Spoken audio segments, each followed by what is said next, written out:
Hello everyone, welcome back to my channel. আমি অদ্রিজা। কেমন আছো তোমরা সবাই? সো আমি একটা সুন্দর ব্লগ নিয়ে চলে এসেছি। এই ভিডিওটা বা এই ব্লগটা আমার জন্য খুবই স্পেশাল। আমার প্রত্যেকটা ফলোয়ার, আমার প্রত্যেকটা সাবস্ক্রাইবারের জন্য আমার একটাই কথা, থ্যাংক ইউ আমাকে এতটা সাপোর্ট করার জন্য। অ্যান্ড ভিডিওটা দেখে বুঝতেই পারছো কলকাতার জীবন্ত কালী শ্যামসুন্দরী মায়ের মন্দিরে কিভাবে তোমরা যাবে সেই প্রত্যেকটা ডিটেলস আমি আজকের ভিডিওতে বলবো। সো ভিডিওটা লাস্ট অবধি দেখো, অ্যান্ড ভালো লাগলে অবশ্যই শেয়ার করো যাতে বেশি থেকে বেশি লোক দেখতে পারে আমার এই ভিডিওটা, অ্যান্ড লোকজন মায়ের মন্দিরে আসতে পারে, মায়ের দর্শন নিতে পারে। তো ভিডিওটা লাস্ট অবধি দেখো। তো আমি আমার ভাইয়ের বাড়ি মুকুন্দপুরেই, অর্থাৎ একদম মায়ের মন্দিরের কাছে। আরএন টেগোর হসপিটাল দিয়ে খানিকটা গেলেই বা অভিদীপ্তা অভিষিক্তা আছে, সেটা হচ্ছে রুবির দিকে, খানিকটা এগোলেই অভিদীপ্তা, ওটার ঠিক অপোজিটেই মায়ের মন্দির। এই ইনস্টিটিউট অফ ম্যানেজমেন্ট, এই কলেজটার ঠিক গা দিয়ে গলিটা দিয়ে গেলেই মায়ের মন্দির, এই অভিদীপ্তার ঠিক অপোজিটেই গলিটা। তো তোমাদের লোকেশনটা বুঝতে খুব একটা প্রবলেম হবে না। মেট্রো ক্যাশ অ্যান্ড ক্যারি থেকেও খানিকটা এগোলেই কিন্তু মায়ের মন্দির, আর খুব ইজি রাস্তা। মেট্রো বলো, বাস বলো, যারা ট্রেনে করে আসবে তারা যাদবপুর দিয়েও আসতে পারবে। একটা অটো যাদবপুর থেকে ডিরেক্ট তোমরা মুকুন্দপুরের নামবে, অ্যান্ড ওখান থেকে খানিকটা এগিয়েই বাসেরও প্রচুর রুট আছে। তো খুব খুব ভালো একটা জায়গায় মায়ের মন্দির। স্পেশালি আমি মাকে দেখার জন্য অনেক বছর ধরে ওয়েট করছিলাম, কিন্তু আমার লাস্ট ইয়ারও যাওয়ার কথা ছিল, মায়ের মন্দিরে যাওয়া হয়নি। হয়তো মা না টানলে আমরা যেতে পারতাম, মানে যাওয়া হয় না। তো ফাইনালি আমি গিয়েছিলাম। আমি এত শুনেছি যে মা ভক্তদের কখনো ফিরিয়ে দেয় না, কোনো আশা যার থাকে মা নাকি সেটা পূরণ করে।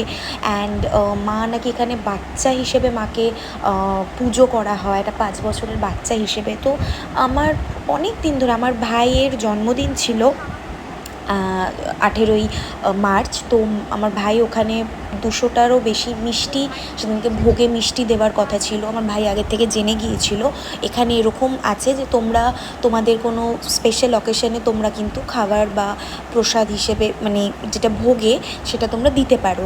তোমার ভাইয়ের সেদিনকে জন্মদিন ছিল। আমি আর ভাই চলে গিয়েছিলাম মায়ের মন্দিরে। আর মাকে দেখে সত্যি বলছি যেন মানে কিরকম একটা অদ্ভুত ফিলিং হচ্ছিল, মা যেন মন্দিরের মধ্যে আছে। মায়ের একটা প্রেজেন্স, মায়ের একটা মিষ্টি হাসি, মানে এত সুন্দর লাগছিল যে কীভাবে টাইমটা কেটে গেল নিজেও বুঝতে পারলাম না। অ্যান্ড বিশ্বাস করো এত দূর থেকে লোকজন আসছিল। প্রথমে যখন গিয়েছিলাম তখন খানিকটা ফাঁকা ছিল, বাট আস্তে আস্তে প্রচণ্ড ভিড় বেড়ে গিয়েছিল। আর আমরা মানে খুবই কি বলবো, নিজেদেরকে খুবই গ্রেটফুল বা খুবই লাকি মনে করছিলাম যে এই ভিড়ের মধ্যে মাকে তো কাছ থেকে দেখতে পেয়েছি, মায়ের পুজো দিয়েছি, অঞ্জলি দিয়েছি। আমার এত ভালো লাগছিল, সত্যি আমি বলে বোঝাতে পারবো না। মাকে কবে থেকে আমার আশা ছিল আমি মায়ের সাথে দেখা করব। এর আগে মায়ের মন্দির যেখানে ছিল আমি যেতে পারিনি, কারণ ওটা অনেকটাই দূরও ছিল। শুধু দূর নয়, হয়তো যাওয়াটা হয়ে ওঠেনি, অনেক কিছু না কিছু কারণে হয়নি। তো ফাইনালি আমার ভাইয়ের বাড়ি, আর এখন আমার পিসির ঠিক বাড়ির পাশেই। তো আর আমারও বাড়ির খুব যে দূরে তা না, একদম কাছেই। আমার বাড়ি থেকে রুবিটা কাছেই, তো বা মুকুন্দপুর যেটা কাছেই একদম। তো আমার মায়ের মন্দিরে হয়তো মা চেয়েছে, তো আসা যাওয়া তো হবেই। আর শুনেছি মায়ের মন্দিরে আপনারা যদি বা তোমরা যদি পরপর 28টা শনিবার আসতে পারো, অর্থাৎ হিসেব মতো 7 মাস মতো হচ্ছে, তাহলে তোমাদের যত গ্রহ যা প্রবলেম আছে বা তোমাদের শরীরে কোনো যদি প্রবলেম বা গ্রহের কোনো প্রবলেম কিছু থাকলে সেটা নাকি মা ঠিক করে দেয়। আর মায়ের মন্দিরের ঠিক বাইরেই নরসিংহ ঠাকুর এবং শিব ঠাকুরের মূর্তি আছে, এবং ওইখানেই বাইরেটাতেই আমরা মাকে ধূপকাঠি বা মোমবাতি দেখিয়ে ওখানে রাখতে পারবো। মায়ের মূর্তির পাশেই সরস্বতী মায়ের মূর্তি আছে, জগন্নাথ ঠাকুর, বলরাম ঠাকুর, সুভদ্রা ঠাকুরের মূর্তি আছে, রাধাকৃষ্ণ ঠাকুরের মূর্তি আছে, গণেশ ঠাকুরের মূর্তি আছে, এবং মায়ের মূর্তির অর্থাৎ মায়ের ঠিক সিংহাসনটার ঠিক নিচটাতেই 9টি গ্রহের দেবতার মূর্তিও আছে। প্রত্যেক অমাবস্যায় মায়ের মন্দিরের সব দরজা বন্ধ করে, অন্ধকার করে একটি মোমবাতি বা একটি প্রদীপ জ্বালিয়ে মায়ের পুজো হয়, এবং ভক্তরা নাকি সেই মানে ওই দিন ফিল করে যে মা নাকি পাশ থেকেই চলে যাচ্ছে বা মা আছে, এই প্রেজেন্সটা মায়ের নাকি ভক্তরা ফিল করে। মায়ের মন্দির কিন্তু প্রত্যেক দিন খোলা থাকে, সকাল 8টা থেকে দুপুর 1টা অবধি এবং বিকেল 4টে থেকে রাত 8টা অবধি। এবং মাকে যেহেতু এই মন্দিরে 5 বছরের বাচ্চার রূপে পুজো দেওয়া হয়, মাকে এখানে সব ভক্তরা ক্যাডবেরি, চকলেটস, বিস্কিট, ফ্রুটি, মাজা এগুলো মাকে প্রসাদ হিসেবে দেওয়া হয়। আমরা মন্দিরে গিয়েছিলাম বিকেল 5:30টার সময়, এবং 5:30টার সময় গিয়ে কিন্তু তোমরা মানে বিকেলবেলা থেকে কিন্তু মায়ের পুজো হয়, মায়ের অঞ্জলি হয়, তোমরা গিয়ে দিতে পারবে। খুব ভালো করে আমরা পুজো দিয়েছিলাম।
মায়ের যখন সন্ধ্যা আরতি হচ্ছিল, সবাই এখানে মাকে মন ভরে দেখছিল এবং সবাই অদ্ভুতভাবে যেন ফিল করছে যে মা আছে।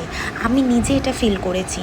আমি জানি আমার ভিডিওটা যারা দেখছো তারা কতটা দেখে মায়ের কাছে যেতে পারবে আমি জানি না, তবে আমার ভিডিওটা দেখে তোমাদের একটাই কথা বলবো, তোমরা শুধু ভিডিও দেখো না। হ্যাঁ, আমরা হয়তো যারা ব্লগার বা যারা ভ্লগ করি তারা চেষ্টা করি তোমাদের কাছে ভিডিওতে মাকে দেখানোর বা কোনো মন্দিরে গেলে ঠাকুরকে দর্শন করানোর, বাট আমি বলবো তোমরা সেই জায়গাটায় যাও, মাকে সেখানে গিয়ে সেই দেবতাকে বা সেই ভগবানকে ফিল করো, সেটার একটা আলাদাই অনুভূতি হয়। আর মাকে কিন্তু এখানে পুজো দেওয়া হয় দুমুঠো আতপ চাল এবং কাঁঠালি কলা দিয়ে।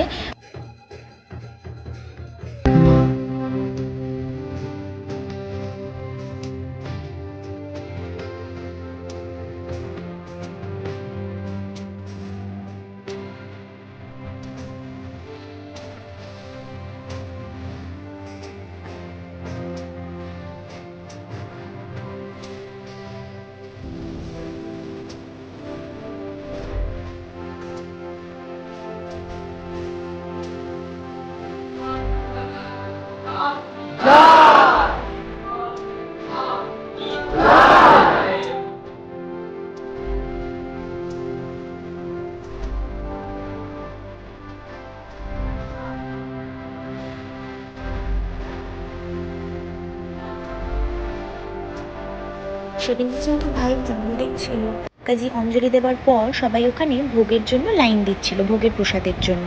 এবং আমি আর আমার ভাই কিন্তু ওখানে বসে আমরা যেহেতু সবাইকে মিষ্টি দেবো, তো তার জন্য আমরা বসে পড়েছিলাম। আর সেদিনকে অজস্র লোকের ভিড় হয়েছিল, প্রচুর। মানে আমার ভাই, আমরা যেদিনকে গিয়েছিলাম তার আগের দিন গিয়ে জেনে এসেছিল যে কতগুলো মিষ্টি সে দেবে মন্দিরে, অর্থাৎ মাকে, এবং ভোগ হিসেবে। তো ওখান থেকে পুরোহিত মশাই বলেছিল ওকে 200টা মিষ্টি নিয়ে যেতে। আমার ভাই 200টা মিষ্টি নিয়েছিল, রসগোল্লা দিয়েছিল। বাট সেদিনকে এত ভিড় হয়েছিল যে 200টা মিষ্টিও অনেক কম পড়ে গিয়েছিল। থাকে সে পাশে থেমে যায়।